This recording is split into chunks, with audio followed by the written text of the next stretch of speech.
Hi there, I'm John-Michael Gariepy, and we're going to be talking about something that you can do when you're feeling creative and you're stuck at home, but you don't have a tremendous amount of resources and you don't have the wherewithal and the knowledge to actually put together a video.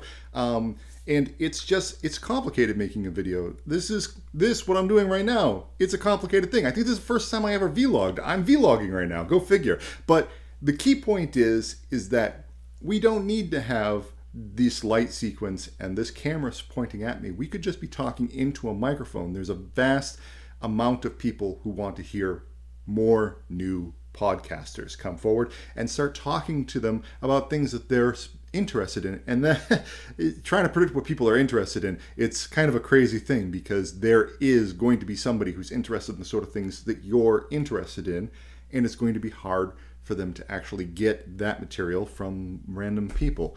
You're unique. Why not put your uniqueness out there, grab a microphone, and just start talking to it? I want to tell you where I'm coming from. So I first started podcasting about 15 years ago. I'm going to guess. I'm not actually sure about that. I started working with the Session Impression podcast, which was the Myriad Games in Salem, New Hampshire. We started reviewing games out of there. We did like over 200, maybe 250 episodes of that. Myriad Games didn't want to work on the board game podcast anymore because it was taking up a lot of their time. So me and Jeffrey Norman Bobo, we started the Power to the Meeple podcast. We still talked a lot about board games in that show. And then at some point in time, we started adding a lot more nerd news to our board game reviews. So we rebranded and made the Nerd Fountain podcast. And then that ended up breaking up at some point in time. 3 years ago, I started working on my own audio drama by the name of Say Hello to Blackjack. And if you don't know what an audio drama is, it's a lot like a classic 1930s, 1940s radio play, except modernized to our modern times. This one has to follow a young doctor going through the Japanese medical system, and it's more of a medical drama is the general idea. So here's one of the questions that comes up is why not just make a video? I mean, I already have a camera on my laptop. I could be recording myself as opposed to just talking into a microphone. Why not do that? You know, doesn't that just seem simpler? And the answer is no. It's actually, there's a little bit more complication going on with a video.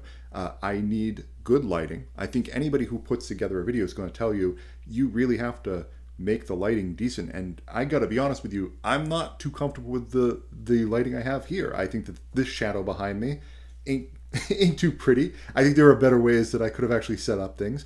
I have a camera that needs to be set up and looking at me, and I need to be on the ball when I'm looking at the camera. I can't just kind of guess.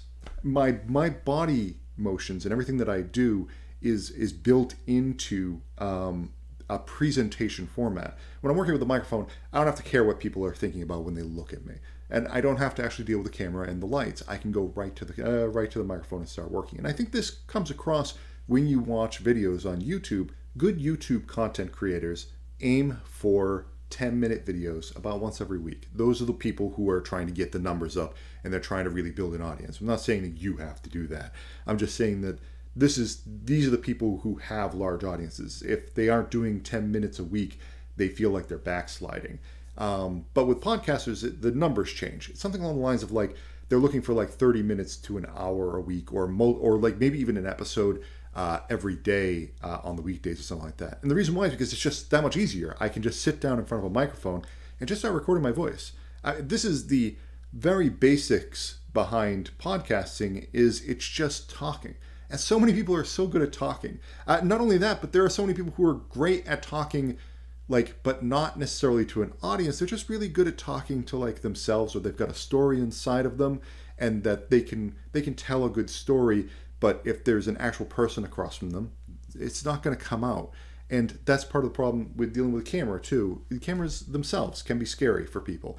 I know when I have guests on my show on Popcorn Roulette, I tell them never look right at the camera, because not only does that not look good, I mean, like you're trying to have a conversation between two people, but that really gives people the jitters sometimes looking right at that camera, where a microphone is just an object in the room.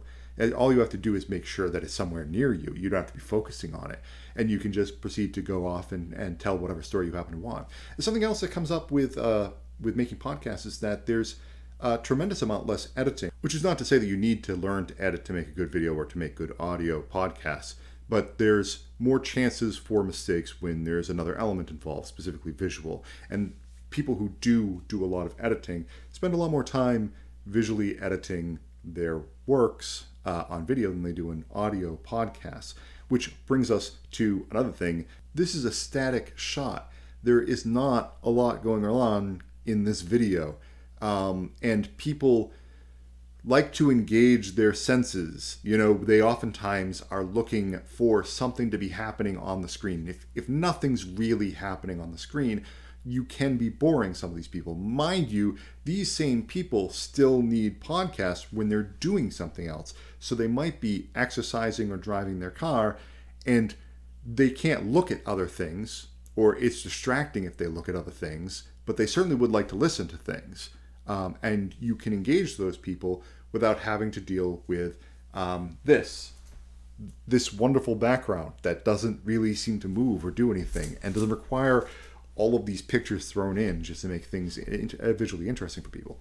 So let's say you're going to make your own podcast, and you want to know the best practice for making your own podcast. Do you want to know the trick? This is a really simple trick. Don't make it good. I think that's one of the biggest traps that people have when they start getting into a hobby like this, is that in their mind, they really want to make everything good. They want to make it great. Why wouldn't you aim for great? You can get yourself a great podcast going out right out the gate. And the answer is because great is challenging. It's a time consideration, and your first podcast, your first episode, it ain't going to be great. You're going to have all these problems and struggles in trying to talk to an audience. You're not used to doing it. Being good and being great comes with experience. An excellent podcast is excellent because the people who have done that podcast have done many, many, many podcasts before, and those lead up to being an excellent podcast. But they were a good podcast at one point in time. And at one point in time, they were a mediocre podcast. At one point in time, they weren't a very good podcast at all. That's where you're going to be starting. It's where everybody starts. Everybody starts making something okay. That's what you want to be aiming for. You don't want to aim for good. You want to aim for okay. And once you make something that's okay, you can make something that's good. But until you've done that, you haven't gone through the first step. So I would be prepared to make something okay for now and to make something better later. Which means that, in my mind, if you're really thinking about getting into the podcast game, if you really want to be a good podcaster, then you're going to be making a podcast that's okay first, and you make a podcast that's good second. Because even though I gave all this advice and I said, first episodes are generally not going to be very good, people have a tendency to go back and listen to the first episode of your podcast, because that's how people operate. They operate in chronological order. So no matter what you do, you'll always end up having that first episode that wasn't so great in the first place. So I would suggest planning ahead and expecting that. If your first podcast is just going to be okay, and you don't want people to see just your okay work when you think later on you can make something pretty good, then plan your first podcast to be just this okay podcast, and somewhere down the line, you're going to make a clean break and you're going to make a good podcast. It's perfectly fine to actually think like that. The key point here is to not set up your expectations so high that you make something and then you look at it and you're like, this is not as good as the people I admire, because you're not going to get something as good as the people you admire. That's just something, as a writer, I deal with this with people who are first starting off writing. It's a very common writing problem where people read works from Kurt Vonnegut and they say to themselves, I want to be Kurt Vonnegut. And then they write and they look at their work and they're like, this is nothing like Kurt Vonnegut. Well, of course it isn't, because Kurt Vonnegut, if you go back and look at his early stuff, it wasn't very good. He got much better as he went along. And the early stuff that we know wasn't very good when you go to look at it. That stuff was his professional work. It wasn't the stuff he was doing in high school. He worked on his craft to make an excellent story like Slaughterhouse-Five. He didn't get there overnight, and you aren't going to get there overnight either. That doesn't mean don't do it, because this is great. This is fun. This is an excellent way of sharing time with an audience and learning a new skill. I don't want to discourage anybody from ever getting into the process because they aren't going to have something great. But I do think it's worthwhile to actually be able to say, like, hey, whatever, my early work's just not going to be that spectacular. It's just going to be okay. So why don't I just put my okay work out there and do it again and do it again and do it again. And as you're doing it, you're having fun and you're making new content, and then you're learning how to be good in the process. And isn't learning great? Learning is wonderful. I love to learn. Everyone should love to learn, and that's what you're doing. And when you're actually making stuff, when you're making okay stuff, when you're making fair and mediocre stuff, you're learning how to make stuff. And like the end result is that you will end up making something good. You'll end up making something great. It's a process. It takes time, and you have to enjoy the process of actually doing it in the first place. So we want to make an okay podcast. First step is to listen to podcasts. If you're interested in making a podcast, try to figure out what other people are doing. You know what I mean? Like, go on Stitcher and go on iTunes and look up all of this other stuff that people are doing. Look at the popular stuff and look at the stuff that people aren't really barely listening to. You don't have to steal somebody else's work. You just take somebody else's example and put your own twist on it, and it becomes yours. You know, the most important thing is you can't copy a personality onto your own project. You're just looking for something that you think you can do and that you can put together. And there is a lot of stuff out there that a lot of people can do. A lot of special interests. Everyone is in and of themselves a special interest. So there's definitely a show that's built for you, and figure out how and what kind of show that is might require listening to some other stuff that's actually out there. So that's step one. Step two is when you're making a podcast, I find one of the best things to do is to make yourself an outline of what you plan on talking about. Because it's really difficult, especially when there's only one person, it's really difficult to just sit there and just keep going and going and going without having an idea of what you were planning on saying next. So that outline really helps out kind of moving the ball forward and not causing you to stop and think and take 10 minutes off and walk around in a circle as you're going, where was I going with that, and losing your place. Just write down, and I'm showing you right now my example outline that I have. It's actually pretty long because we have a relatively long video to go through here. But make things easier for yourself. There's another reason why you would actually want that outline, even if you had multiple people, is because you don't want to make the guests wait for you. That's a really big annoyance, and that will drag and slow out the entire process. If you don't happen to have some organization where you can actually go, hey, we're supposed to be talking about this right now. What do you feel about this? You act jovially and friendly about it. You're not trying to force and whip your guests into actually following your plan and pattern. But without something there ahead of time for you to throw away, you may start struggling in front of somebody else, and there's no need for it. If you could just spend 10 minutes ahead of time just taking out a piece of paper and going, we want to talk about this, we want to talk about this, we want to talk about this. All right, we're ready. We know we're going to be talking about. Let's turn on the camera. Let's start talking about it. An outline could just be 5 sentences. And I know that there are some very popular writers who believe, Neil Gaiman is a prime example of this. He said beforehand that he outlines all of his books. And then he writes his books and he throws the outline in the trash because now he's kind of in it and he's got an idea, and the outline almost immediately becomes useless. But the first starting impetus, the first thing that tells him he can write that book is that outline. That outline tells him he's able to do it.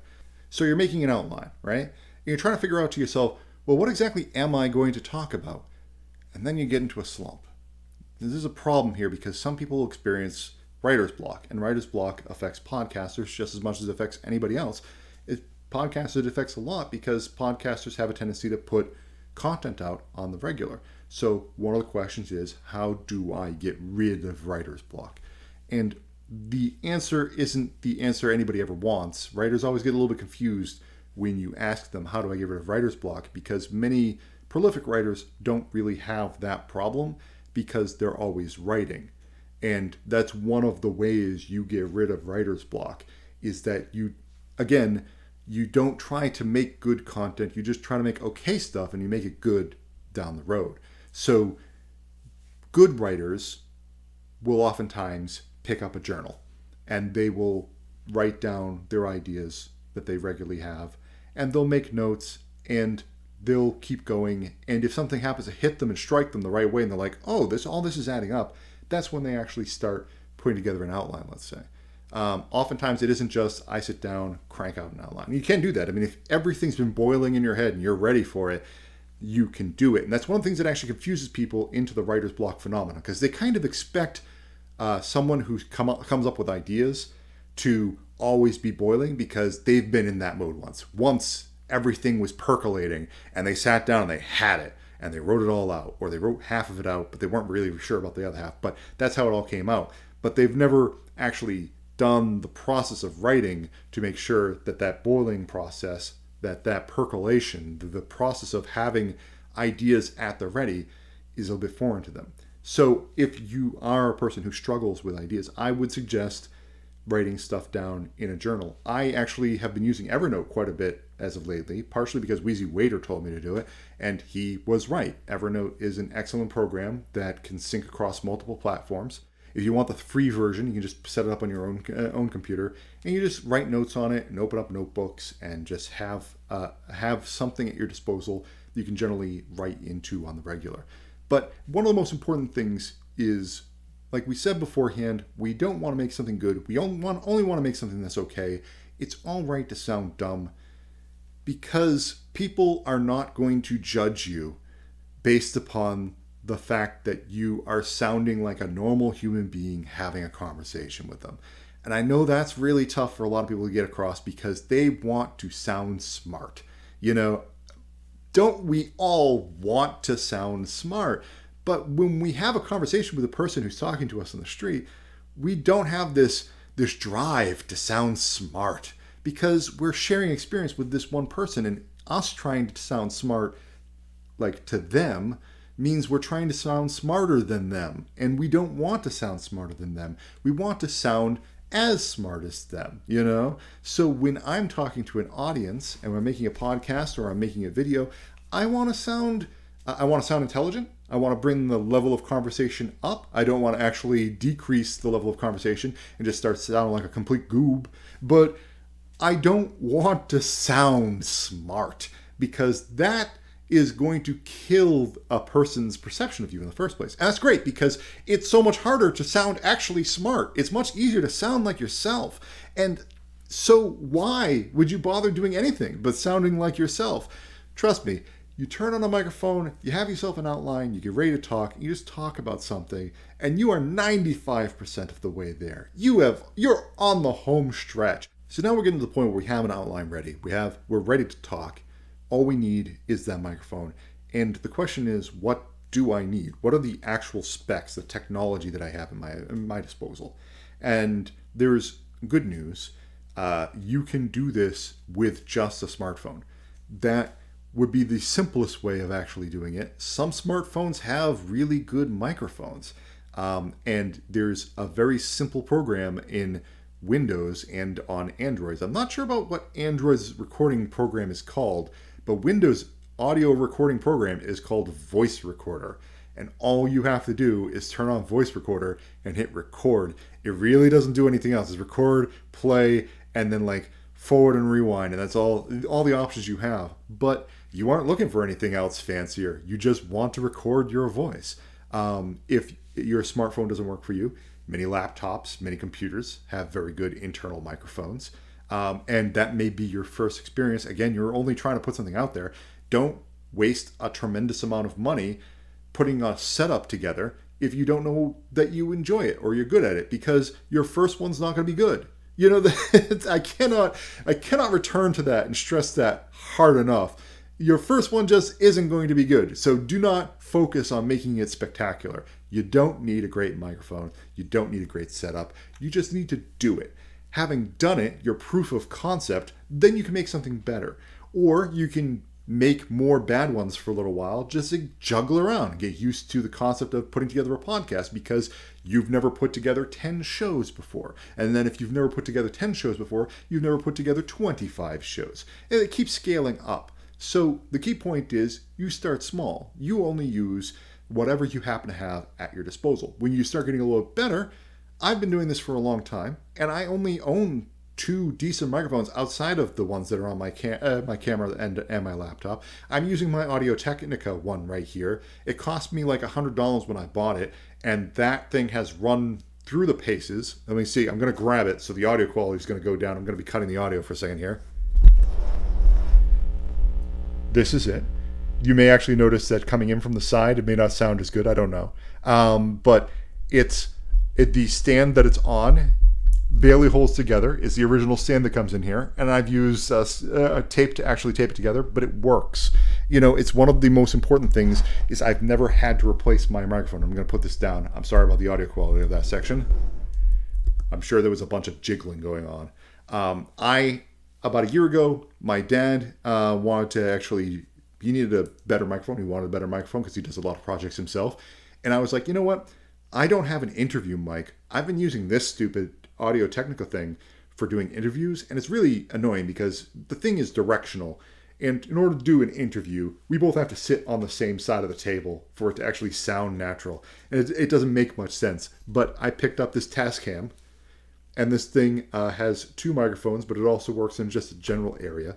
And this thing has been spectacular for just walking around and doing a recording without needing a smartphone or needing, which might not have a great quality, or needing a computer or a laptop or a large microphone around. This thing, it sounds great coming out of it. And this cost me like $80. Again, these are all my audio recording equipment that I've ever spent money on. I've spent a grand total of $180. And not everybody's going to need that. If you don't have the $180, that's expensive to you because, granted, not everybody has even a small pittance to work with. A lot of times, just internal speakers will work. Just internal microphones will work if your internal microphone sounds good enough. You'll have to judge the quality yourself, listen to your own stuff, and make sure that it sounds good once you're thinking about going to like next level. You're actually planning on doing something much better. But when you're first starting, yeah, sure, use the crappy stuff that you have kicking around. Use your computer microphone, onboard microphone, and see what it sounds like. Throw it around. Send it to your friends and your family. They'll probably say, yeah, this microphone doesn't actually, it's not so great. That'll be one of the comments that'll come back. And they're being nice. Let them be honest to you. It's a good thing for them to be honest with you. But, you don't need to make it so great at first. You can just accept the fact that the audio levels just aren't going to be appealing. If the people are interested in what you have to say, that's going to be the most important thing. I've struggled through some of the worst audio experiences I've ever had just because I really like the speaker. And if you really like the speaker, it doesn't make a difference if their voice is flat. What they have to say is the most important thing.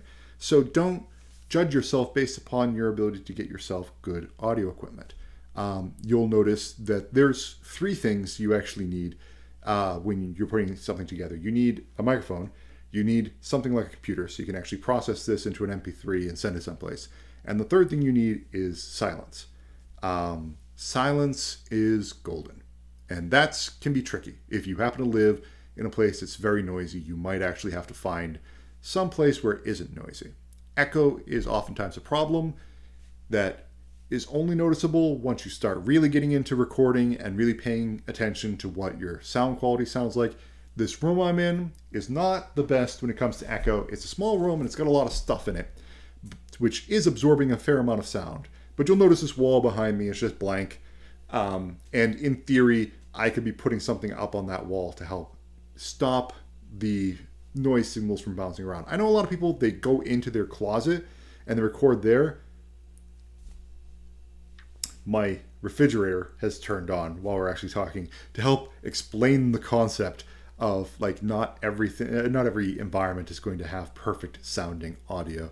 And we're just going to let that slide because we aren't actually specifically interested in making the best thing out there. If I was recording for my audio drama, the audio drama needs every sound to be perfect and precise because I'm trying to sculpt a audio landscape that really sounds like we're in a medical hospital.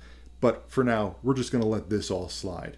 Like I said beforehand, a lot of professionals oftentimes seek out a closet, a small room that they can actually record in, and then they just record inside that really small room with a lot of stuff in it that cuts down on all the noises. And that might happen to work out much better for you than, your bedroom might not be the best place. It depends. You'll have to figure it out yourself. So let's say you recorded a show, right? And you finally got a podcast together, but now you need to figure out how you actually, what do you do with this? What do you do with this file, this MP3 that you just made? One of the first things you may want to be interested in doing is editing it. This might be a complicated process for you. You may not be interested in editing at all. You might just be interested in recording your voice, getting the thing you need to get out there, and then just boop, online, done, that's it. But for those of us who just want to cut out, it is much easier to record something if you give yourself the ability to have space, to not actually be so focused on being entertaining the entire time you record that you can leave these gaps and run off and go to the bathroom if you want to, or come back, take care of stuff. There's some very simple editing tools out there, and I don't know them. You may have to look into that. I do know one very good one that's free, and that's Audacity. Look into Audacity. If you think you might do a fair amount of editing, take a look at the file and just start chopping things out and pushing them together. Again, we aren't trying to make something that's great. We're just trying to make something that's okay. So don't spend a tremendous amount of time tooling with fades into things and making sure everything sounds great at every single point. Because your first podcast wasn't great, so why treat it that way? Your first podcast was okay. So just make sure that it's presentable. You just want to remove all the blank spaces. And then you may want to use the fade. It's a very good trick to actually fade one cut into another, so you can actually cut out the sort of the jumps and the clicks and the bumps between those two things. And that's pretty much all you have to do, and put your podcast out there. Now, how do you put your podcasts out there? If you just happen to be a Haverhill resident, I've got good news for you. HC Media takes podcasts. They put them up on their server.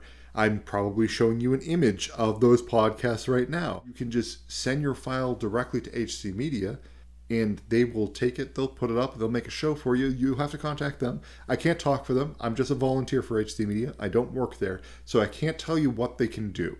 But I'm quite sure they would love to talk to you about your show and how you would like to present yourself and what they can do to help you out. So you may want to actually contact them. The easiest way to contact them at info@haverhillcommunitytv.org. But if you just look up HC Media online, you should be able to find their website, haverhillcommunitytv.org. You'll find them, and you'll find a Contact Us page on that site. And just say, hey, I just made a new podcast, or I'm working on a new podcast, and I'd like some help, or maybe I'd like to put my stuff on your page. And they'd be head over heels to talk to you. They absolutely love talking to new creators. And they love talking to old creators that want to do something new, too. So there's no doubt that they definitely, especially during this time period where they're expecting, people are all isolated and people aren't able to get inside the studio and do something new. And the studio's closed, so we can't actually record anything. The idea that people are sending their stuff into them, that's just fabulous. They absolutely want people to take the initiative to send stuff to them. So great. Like, if you happen to have something, if you can put together a podcast, they'll be all over it. They'll be absolutely thrilled to actually get something like that. If you want to go your own route, you have some options. There's some free sites out there. I don't know a tremendous amount about the free sites, and I don't really 100% trust them. There's a couple of things that I would trust when it comes from the free perspective.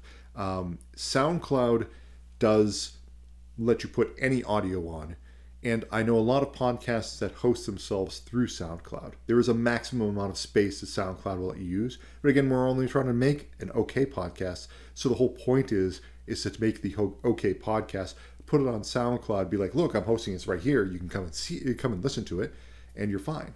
Another option, which I think is a great option, is you put it on YouTube, which I know sounds a little bit silly because we were talking about how we don't have to make a video and that this is all, but you can take any video and put it on YouTube. So all you really need to do is turn your MP3 into an MP4.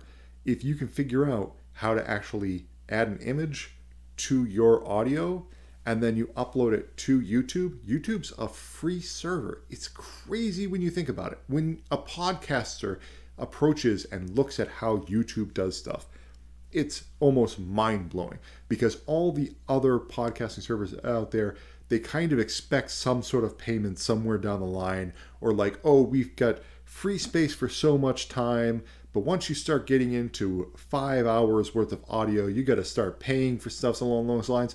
It's crazy when you think of it, the YouTube just put stuff up, put millions of megabytes onto our server. We don't care. It's just, we're going to be taking some money off of advertising, maybe, if you turn the advertising on or if there's copyright violations. But if there isn't, no advertising either. Don't have to worry about that. So I would think about using YouTube as a way to host it. YouTube's not going to put your stuff on Stitcher or iTunes, but if you just want a backup plan or a secondary backup plan as a free place to just drop stuff, why not drop it on YouTube? If you're thinking about making an actual podcast and you've proven that it's okay and you want to start really working with it and you want to start paying for a service, because again, you don't have to do it immediately. You can just send your stuff to SoundCloud, say it's there. Anybody who wants to listen to it, just go there, check it out. But if you're starting to think about actually putting together multiple episodes and making a show, and you want to put it on someplace besides HC Media, because again, HC Media will host this stuff anyways, just keep it in mind, then I would recommend Libsyn. What their plan is that you pay them so much per month, and let's say you give them $5 a month. They say, okay, you have a maximum amount you can upload to the Libsyn server, but then you don't have to pay for anything after that point. I've never had any problem with Libsyn. I've worked with them for a few projects, and every single one of them has come out great, and I haven't had any complications. I recommend Libsyn, not from someone who has done a bunch of different things and has chosen Libsyn as being the best one of them. I don't know. I'm choosing Libsyn, telling you about Libsyn, Libsyn, specifically because I've only been with one place and I've had zero problems with them. So congratulations. If you followed everything that I talked about, you're a podcaster. You've made a podcast. Yay! Keep in mind, this is as difficult as you make it out to be. So all a podcast technically is a person talking into a microphone, recording it, and then sending it out there. It is a very simple process. And one of the most important things when you're dealing with this process is that it is fun. You cannot forget and move away from this. If you are not having fun sharing information with an audience, then you are treating it like it is a job. And there are a very small group of people who do pay the bills by talking into a microphone. Those people, it's a very small group. And sure, it would be absolutely wonderful to get there. But you have to keep in mind, like a teenager who is picking up basketball, that the chances of actually joining that elite group of basketball players is very low. So while you're playing basketball, you should be enjoying the process of playing basketball. Same thing. If you're playing podcasting, you should be enjoying the process of playing podcasting. And if you aren't, you should really evaluate what you're doing and why you're doing it. But beyond just being fun, this is also a chance to make a difference in the world you live in, if that is very meaningful to you. This is also a chance to get together with your friends. And I know we talk about this like during a time period where, it's very difficult to get together with our friends, but there are tons of programs out there where you can share screens, you can Skype in a call, and you can Skype together a podcast with your friends virtually online. So that's totally an option, and it may be a good reason to bridge the gap between you and someone else who is either 1,000 miles away or is only 1 mile away and you can't go to their house. Podcasts can oftentimes bring people together and give people an excuse to actually come together. I know I've just recently had situations where I talked with really old friends where one of the main reasons why I was able to get them inside my house was just like, look, we need to talk about this. We got a project we've been working on, and I want to sit down with you and kind of chew the fat over it. And the idea that I had a venue set up that people could come to me and actually talk to me, old friends that I would not have an excuse to talk to them outside of that. Or the excuse is, I want to get together with you. Sometimes that just doesn't work with some people. It's unfortunate. It's the world we live in. Sometimes they just need the one excuse to come over, and sometimes the microphone is a really good excuse. And not only does this help us get together with our friends, but it helps us get together with our audience. And I know the idea of an audience may sound strange to somebody who's actually not done this before. And if you start making a podcast, you may not have a very large audience. But even if you have a few people that are listening in, you are affecting them. You're having an effect on those people. And that itself is actually great. I know I don't have a very large audience. I have, a few hundred people in a few different locations that all tell me that all have subscribed to my work in some capacity or something along those lines. Far, far from the social media kings of the format with their millions of views. I'm just working down here with maybe 100 people listening in. But I know that on a very rare occasion, one of them will say that I really enjoyed what you did. And that is incredibly meaningful. And if I could actually put all of this podcasting stuff aside for a second and actually point to that alone, it is amazing what one small comment does to a creator, like how much it matters to them, because oftentimes we make a lot of stuff and we put it out there and we don't actually get any feedback, or the feedback is sometimes it's very technical. It's like, oh, you messed up here. It's actually this instead. But oftentimes what these creators really could use is someone to say, hey, I just really enjoyed that. And that's really kind of special. So if you happen to know small creators that could use that support, that impetus to keep going and help share because you like their stuff and you want them to keep sharing with other people, it's incredibly important to tell them that you enjoyed the work and what you enjoyed about the work. It is amazing how much influence you have, because these small creators, they sometimes go months and they don't hear from anybody. Nobody actually tells them anything. And then one person comes along and says, hey, I like that segment. Guess what they're going to do? They're going to focus on that segment, as you're the only person who actually is influencing the show at this point. You have 100% impact because you are the only person out there to actually give them some sort of criticism. So here's hoping that you actively contact the people that you've enjoyed their work and tell them that you've enjoyed their work. But also, here's hoping you're going to be getting some of that response from some people in the future when you make a podcast, when you put your voice out there and you have everybody hear what you have to say. Hey, it's great actually listening to you. This has been John-Michael Gariepy. If you're interested in any of my stuff, you may want to check out Popcorn Roulette. We talk about movies. People come on, they suggest a movie. I go watch it, and then we get together and we talk about it. It's a great show on HC Media, and I'd love to have you there. Take care. Bye-bye.